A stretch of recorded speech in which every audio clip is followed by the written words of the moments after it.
Welcome to the stream. I'm Josh Rushing, sitting in for Femi OK. The UN is aiming to eradicate modern slavery worldwide by 2030 and child slavery by 2025. But the number of people enduring forced labor and forced marriage, well, it's actually on the rise. That's according to a new report by the UN and anti-slavery NGO. So today we ask, what action is needed to stamp out modern slavery?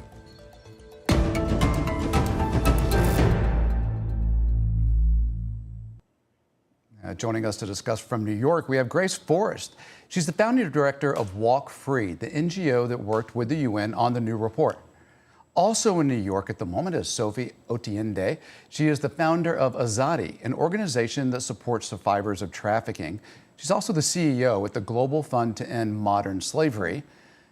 And we have in Toronto, Matt Friedman, who's the founder and CEO of the Mekong Club, an organization working to combat slavery within the private sector. One more seat at the table, and that's you. You that are watching on YouTube. See the box over there? We have a live producer waiting to get your comments to me so I can get them to our guests. So help me out, be a part of this show. I'll check YouTube here in a minute. We'll get some of your questions in, okay? In the meantime, let's begin with Grace. Grace, tell us about the report. What were you expecting? What were you surprised by? Look, I think over the last few years, we've been living through times of really unprecedented crises. And while for many people it was the first time they considered the impact of forced labor in, say, global supply chains, for us, we really saw the COVID-19 pandemic as exposing the vulnerability of our global economy. Seeing a 10 million person increase from our previous report to our current one was very shocking. That it's an increase the size of the population of Greece, finding some 28 million people living in forced labour and 22 million people living in forced marriages. The increase in forced labour is driven entirely due to the private economy into global supply chains of the goods we buy and use every single day. Shockingly, children make up some 25% of the overall figure. Women and girls remain disproportionately impacted. And we're now looking down the barrel of 50 million people living in modern slavery on any given day, as well as the world leaders not really doing enough to step up and ending it. Right, thank you. I'm curious about the way we define this. Maybe I can bring Matt in here because what we're talking about is forced labor and forced marriage. I know that a lot of people might think about slavery the way it was 150 years ago, and they think that doesn't exist now. But Matt, can you help us with the definition? What does modern slavery look like? Modern slavery is basically a situation where a person is tricked and deceived into a scenario where they're taken away from their community and forced to work, and often they don't get paid. The forced marriage side of the equation is basically an individual who is married at a very young age and doesn't consent, or somebody who's forced into a marriage whereby when they get there, it's not kind of a traditional marriage that we would kind of say where there's love and affection and everything else. They're basically brought in the family to kind of support the other family members in that situation. The reason why they put modern next to the word slavery is because the slavery of today is different from the slavery of 150 years ago. There are a whole different set of different types of indicators that are used to measure it through auditing, through supply chains and so forth. And as a result of that, we have kind of to look at this a little bit different than we have in modern slavery or the slavery that we had in years past. And Sophie, you've come this week from, to the UNGA to talk about this issue. Can you tell me how this is being received there? Is there a surprise there at the, I guess the big jump that this report is kind of the top line of this report is how many more people we're now talking about here? Yes, definitely the jump is something that people are shocked about. And I think there are two sets of people, right? There's those of us who work with frontline organizations and our frontline organizations who have always known that the numbers are higher than what can be detected or are currently being detected. And of course, thanks to Walk Free, we are now seeing those numbers identified. But then we have a whole new group, which is essentially not, we are basically introducing this to them. And that's why the whole awareness piece is really important, that there are so many people who we are basically introducing this concept to, and them hearing the number 50 million, they're really shocked because most people just don't see this issue every day or don't encounter it enough to be able to interact with it in the ways that, would make them confront it. And there's also, go ahead, Grace. Let's go Grace, Matt, and then I'm going to share a piece of video with you. Grace, go for it. No, I was just going to share that the other thing that people are shocked by is that modern slavery cuts across geographic, ethnic, religious lines. It is happening in every part of the world. It is happening here in the United States.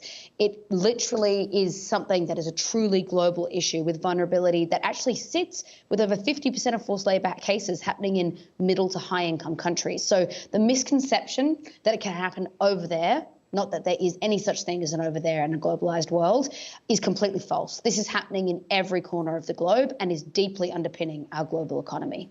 Yeah, wait, Matt, before I go to you, I want to bring in a couple of voices from our YouTube audience. Mr. Thomas Fritz says slavery is alive and well, even in the USA, which is what you were just saying, Grace. And he makes the point that the U.S. Constitution says no slavery shall exist except for lawful conviction. Well, guess what? Forcing people into plea deals by threats, ... And I interviewed the #2 guy in the Alabama prison system and asked him about forced labor and how can you do this? And he explicitly answered, because of the 13th Amendment, which most people think of as prohibiting slavery, but he was talking about the second part that actually constitutionally permits slavery in the United States. And I think a lot of people would be surprised that that's actually a thing here. Matt, what were you going to say? Yeah, I was just going to say, even though the number went from 40 to 50 million, even when 10 years ago we were talking about 21 million and then 35.8 million or whatever, I present to all different audiences, to corporations, to banks, to faith-based groups, to the general public, and everybody's shocked by this. They really just cannot get their head around the fact that we're even using terminology like slavery. And I think the biggest issue that we're facing is just a lack of general awareness. People don't know about the issue. They're not going to care. If they don't care, they're not going to do anything. And I want to share a piece of video with you now. This is from a show on Al Jazeera called 101 East. It's an investigative documentary style show that covers Asia. And what I like about this particular clip is if you wonder how people get caught up in this, here's an inside look. Married with a child and working in the financial securities industry in China, in late 2020, Lu quit his job to learn how to run a business, traveling to Cambodia to help manage a friend's restaurant. 工资也不高，也没多少积蓄，然后就想着出来闯一闯。 But COVID hit, the restaurant closed and Lu was stranded. And that's when a regular customer offered him a job he'd regret accepting. 就给别人看看市场，然后看看票就可以了，就这样。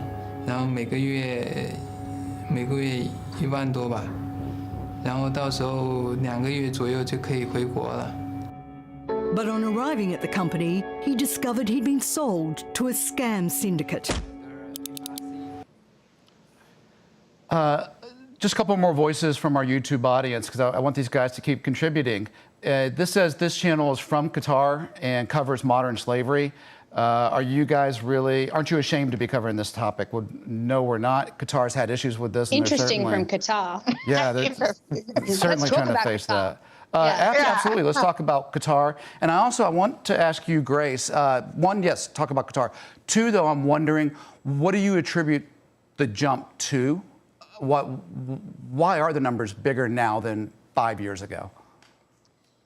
We have been able to create a comparative estimate to the last one. So unlike other estimates that do exist in the UN system, we are able to unequivocally say that there has been an increase in modern slavery around the world. Just wanted to make that clear in case anyone was wondering if it was due to population size. It is not. Okay. We put this down to really the situation of compounding crises that we've been living through for the last number of years, from the COVID-19 pandemic to conflict and crisis situations like distress migration, as well as climate change. We know that the world's most vulnerable people are being hit hardest and fastest, and that mass supply chain disruption has actually led to less safety and less visibility for people in global supply chains. And auditing, like the incredible work that we've heard about from Matt, and things that actually can protect people in supply chains have not been able to happen due to restrictions. Equally, we know that there's massive vulnerability in the migration system, people being trapped overseas. There were, for example, 1 million Sri Lankans trapped overseas at the start of the pandemic, unable to get home, excluded from national health plans, all not being paid. We're talking about massive numbers here. And let me pivot from that into Qatar. Just to be clear, though, this global figure we're talking about is an increase globally. It doesn't have country breakdown, but I would like to talk about Qatar because migrant worker vulnerability is something that is a global narrative for this estimate.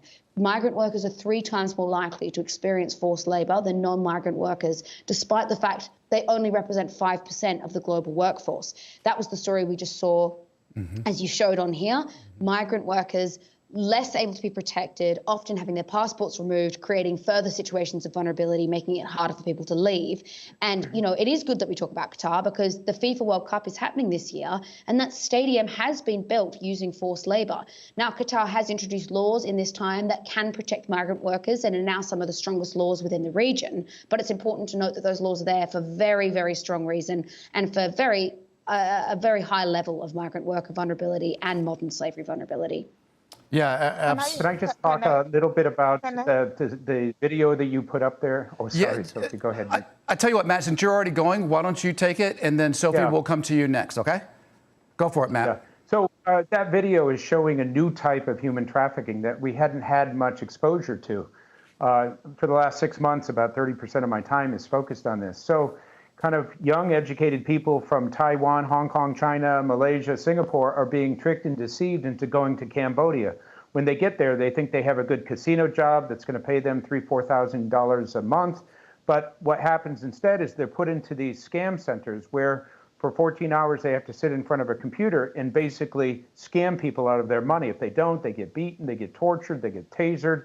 And so you have literally hundreds of people in this situation. So to add insult to injury, it's bad enough to be trafficked, but to be trafficked into a situation where you're basically stealing from people from your own country, it's just a terrible, horrible new incarnation of trafficking. And this came out of the COVID situation as well. A lot of the criminals were sitting around, didn't have anything to do. They went online, they realized how easy it was to scam, and then they realized that they had a lot of victims, they could basically get a lot more money. Wow. And Sophie, what did you want to add? No, I just wanted to add on to some of the things that Grace was talking around migrant workers. And I think this is something that is quite, I would say that a majority of the migrant workers that, you know, Grace is talking about migrant workers from African countries, from Kenya, from Uganda, from Ghana, who have been abused, both female and male. And one of the things that when we talk about this issue, the reason why we go back to this narrative and awareness is that when we talk about this issue, it's so easy for people to say, to not address the root causes of things like migrant work and why migrant workers are vulnerable, and the fact that policies that, you know, policies that are actually racist, if we start talking about the root things, policies that are racist. Some of us have passports that when you walk into an airport, it gets stamped and you walk and you can be able to work, you can be able to advocate for yourself. Some of us don't have those sort of passports. It takes us longer. Some of us don't have, you know, the right to be able to speak up, even when you know, the system is really imposing laws that stop you from working. It's unemployment, right? The fact that, you know, vulnerable women are moving and men are moving as a result of vulnerability and lack of employment in countries. And some of the things that people talk about in terms of what should be done is, why are these people not staying in their country? Why are they moving, right? Well, if they know that this is what is going to happen to them, why are they moving? And that's what we need to change, is that people, so long as people cannot be able to take care of their families and their communities, they're coming to the places where they think there's power and there's an ability for them to take care of their families. And we need to address these issues, not just at a surface level, but to also ask why we are comfortable with the fact that, you know, certain people have more rights than other people, especially when it comes to things like migration. Sophie, you make such a strong point about migration and about why they're migrating. I want to share another piece of video with you. This is what happened to some migrants when they came to America. They crossed the border and then they were shipped by governors from Texas and Florida to different parts of the country, really just to be used as political pawns. Here, check this out. How do we stop this campaign of using human beings as human cargo and human trafficking by the governor of Texas and the governor of Florida? It's, again, just so Jesus would be very ashamed of these two governors if he saw how they were treating refugees, since Jesus and his family were refugees once. It's just to your point, though, that the migrants are the most vulnerable and that it's happening in every part of the world. But Sophie, I want to come back to you and ask about, are women particularly vulnerable, and if so, how? I think, again, we go back to the issue of vulnerability. Why are women vulnerable? The issue of gender inequality is not something that is new to us. And I think sometimes when we talk about modern slavery and we talk about it being independent of other issues, we then ask the question, why are some people vulnerable? The reality is that so long as we have in any sort of inequality, therefore, gender inequality in this case makes women more vulnerable as a result of the issues that are there because women are generally vulnerable. I've spoken about the fact that in countries like where I come from, the fact that women cannot be able to own land means they can't be able to access money. It means that they can't, for example, be able to access investment, to be able to start businesses, to be able to get loans, and to be able to stand by themselves. So, of course, women are proportionally affected as a result of gender inequality. And if we want to then resolve it, we then have to think about the reasons why gender inequality exists. And we have to think about why we need to stamp out gender inequality, because it just makes women and girls more vulnerable. So yes, and I think the report was quite clear in the fact that gender is an issue in the sense that you see that women are also trafficked in very, very specific, in a very, very specific stream. So it's also in care work, right? The assumption that women are supposed to do certain work means that when they're trafficked specifically in the work that they're predisposed to do as a result of their gender. The same to men, because we see from the report, of course, that construction, when it comes to construction, you have more men than you have women. So, of course, when we're discussing this issue, we cannot address it as a siloed issue. We have to address all the other issues that intersect with it. We have some more comments from our stream community. I want to first go to YouTube, where Angela Perry has said it's important to continue highlighting and increasing awareness surrounding gender, class, and racial inequalities. Doing so helps shed a light on human rights stripped from vulnerable populations. And we were talking about sex trafficking there. We have a journalist, Elizabeth Salazar, who sent us a video comment from Lima, Peru. One of the most shocking things I have seen reporting on modern slavery is the strong psychological impact on survivors. I remember a 13-year-old girl who was sexually exploited by her mother's husband in different cities of Peru. And when I talked to her, she felt very uncomfortable being in a shelter. She said she wanted to get out of there, go back to her city, and create her own brothel. This girl believed that sexual exploitation was the only possible future for her. So, Grace, I think she really talked about the cycle of this and how damaging this can be on the people who feel trapped in it and they can't get out of it. I'm hoping you'll touch on here, why is forced marriage included under slavery? Yeah, I just want to quickly finish off on Sophie's point, which I agree with so vehemently, that modern slavery should not be treated ever as an issue that happens in isolation. It's an intersectional issue with other global crises, both a driver of global crises and also a symptom of global crises. And I think that just covering off on the rights of the girl, often in times of crisis, the first person to lose their rights is the woman or the girl. The first person to go hungry is the woman or the girl. The first person to be considered as an economic burden is a woman or a girl. And this leads us to forced marriage and why it's included in the number. So we define modern slavery as the systematic removal of a person's freedom where one person is exploited by another for personal or financial gain. And often forced marriages do come with an economic tag or girls being an economic burden.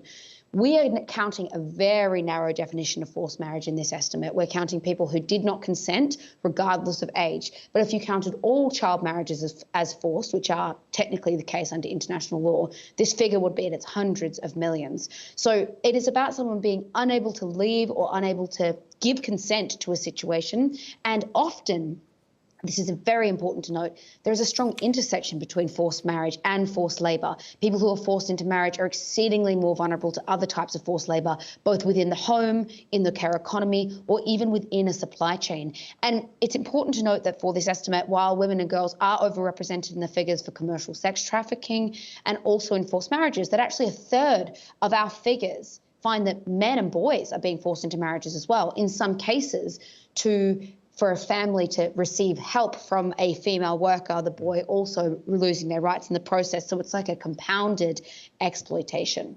I want to move the conversation forward to what we can do about it. And we have another video comment from the stream community. This is from Jessica Turner. She's a spokesperson for Anti-Slavery International.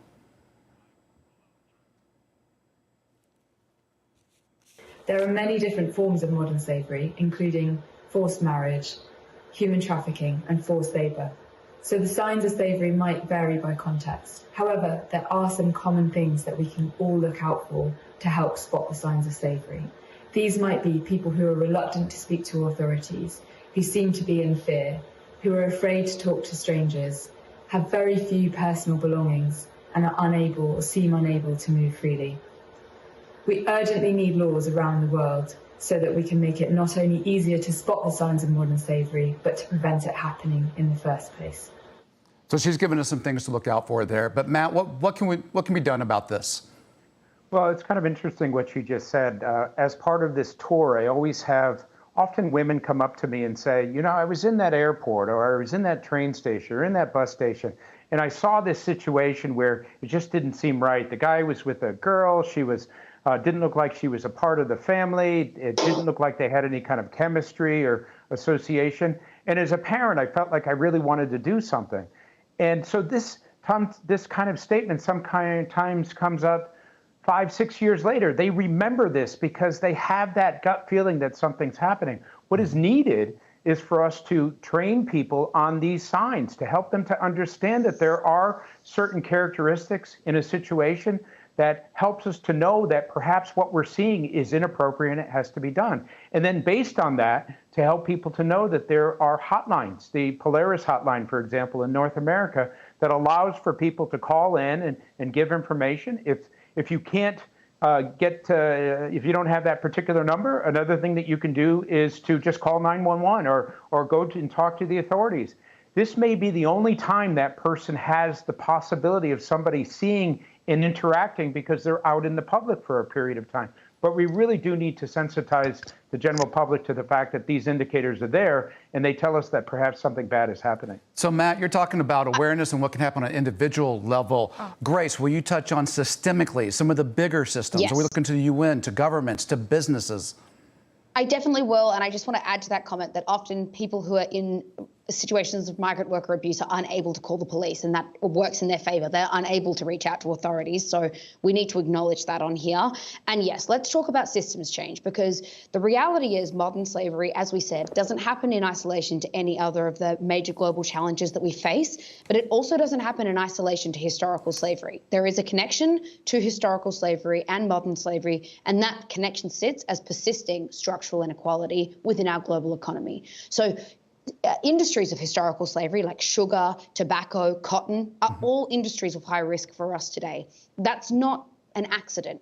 Our systems are very much by design. They're not by default, and they are to serve some at the expense of others. So what we need in order to fix this is to understand, first and foremost, that this is an issue that is 150% man-made and something that takes just political will to fix. Truly, it does. This is a man-made problem. The report is filled with many, many recommendations, a number of which have been informed by survivors. The estimate is built by the experience of survivors.